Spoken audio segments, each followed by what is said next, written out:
The Indian Premier League has been a hotbed for controversies right from the word go. And to many of its loyal viewers, the buzz of the field has been one of the factors that made the cricketainment even more interesting. Be it one player slapping another, a team owner getting banned from a stadium, players getting caught in rave parties, or teams getting scrapped. But this is the first time the drama has unfolded bang in the middle of the cricket pitch, questioning the very credibility of this $3 billion property. With the game itself under scrutiny, what's the future for IPL? Can brand IPL withstand yet another thunderstorm, or has it been tainted beyond repair? Well, in all likelihood, the brand may fight all odds and make a grand comeback, but it cannot escape the repercussions. Tara Kapoor brings to fore just that. The curtains have been drawn on yet another IPL. But even as the Mumbai Indians bask in the glory of lifting their first ever IPL trophy after 6 long years, a dreary cloud of controversy shrouds the tournament yet again.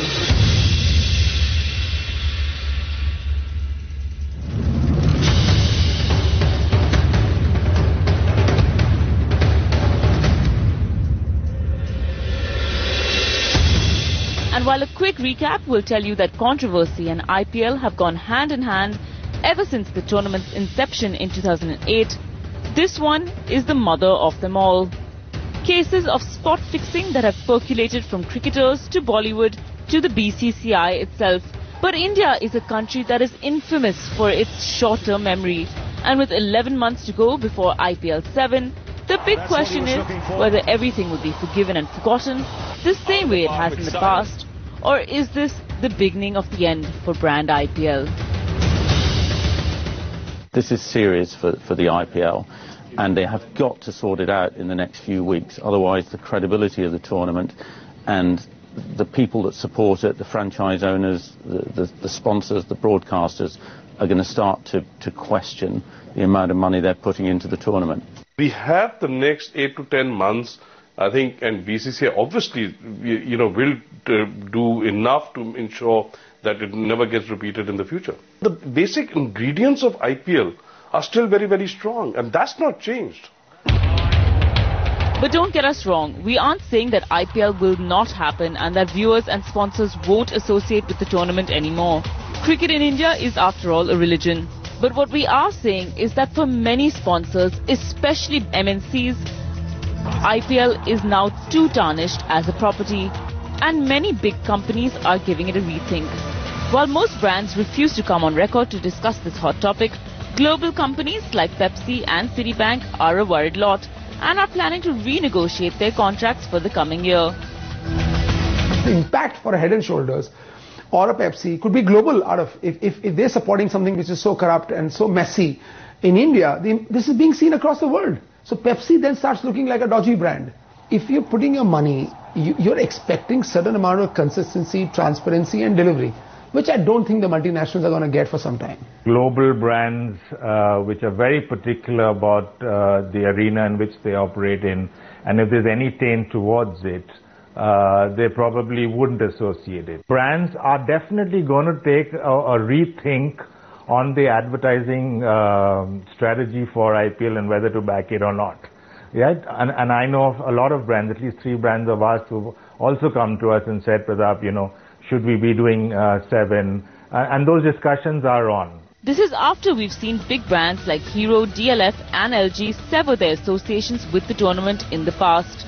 And mind you, these are all brands that are sports enthusiasts and are usually willing to dole out the big bucks, especially when it comes to cricket. When some brand is pulling out, either Hero pulled out or, somebody else like Citibank pulled, those are compelling financial decisions because it depends upon their, what their priority is, where do they want to invest in sports.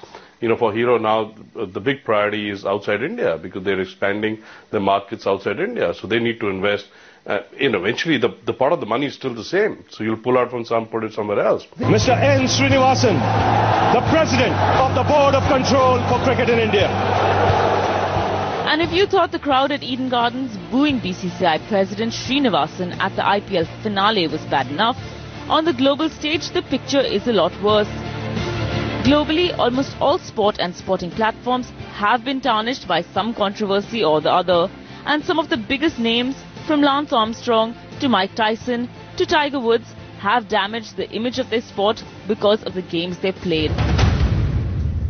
But in all these matters, the issues at hand were dealt with quickly and in a transparent manner.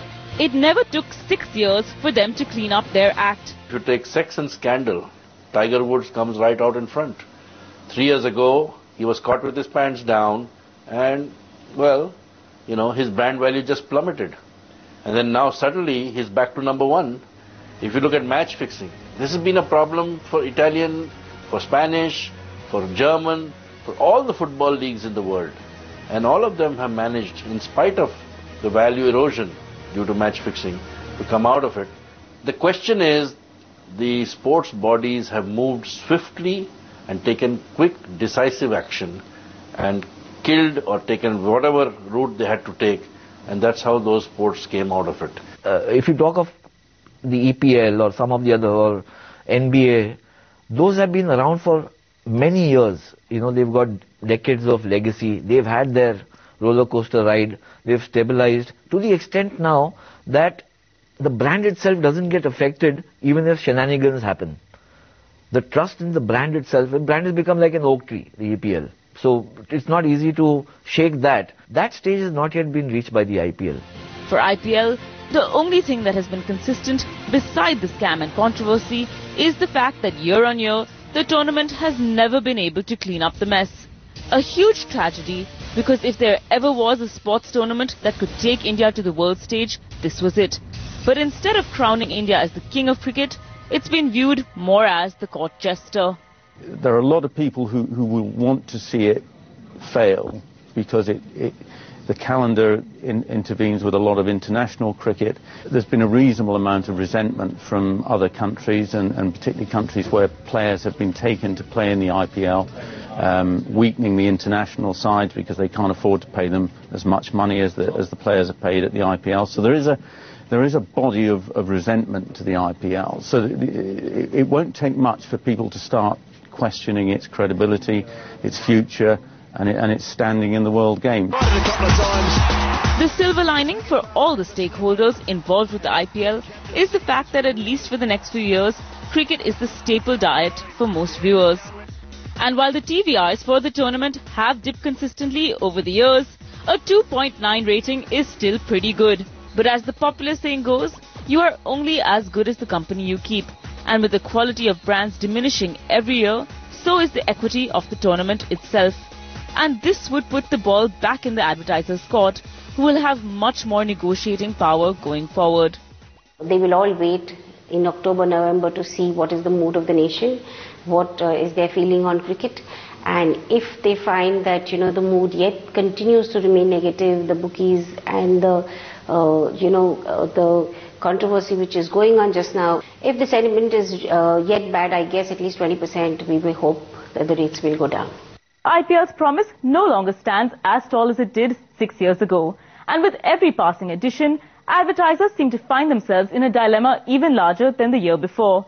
Both BCCI and Sony, IPL's official broadcaster, have a lot to worry about. Don't forget the broadcast rights for IPL go up for sale again in 2017. The big question is whether this property that was supposed to at least double in valuation will manage to rake in even half of what it sold for.